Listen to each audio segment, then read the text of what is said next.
కర్మఫలం వదిలించుకోతరం కానిది, జాగ్రత్త సుమా. కర్ణుడి రథచక్రం భూమిలో ఇరుక్కుపోవడంతో రథం దిగి దాన్ని సరిచేయడం ప్రారంభించాడు. ఆ సమయంలో అతడు ఆయుధాలు లేకుండా ఉన్నాడు.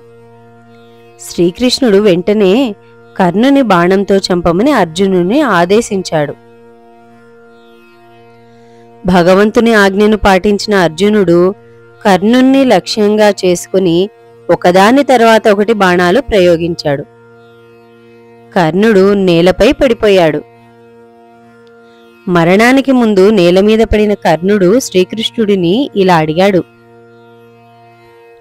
నీవే నా ప్రభు ఇలా చేసింది? ఇది నీ న్యాయమైన నిర్ణయమేనా? నిరాయుధుడిని చంపమని ఆజ్ఞ ఇచ్చావా?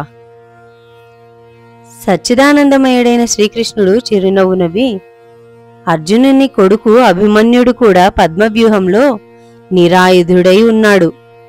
అందరూ కలిసి నిర్దాక్షిణ్యంగా అతన్ని చంపినప్పుడు అందులో నువ్వు కూడా ఉన్నావు కర్ణా. అప్పుడు నీ జ్ఞానం ఎక్కడ ఉంది?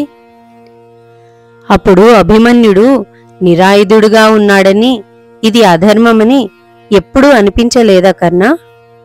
ఇది కర్మ ప్రతిఫలం, ఇదే న్యాయం అన్నాడు కృష్ణ పరమాత్మ. కనుక ఆలోచనాత్మకంగా పనిచేయండి, ఒకరి బలహీనతను ఉపయోగించుకోకండి.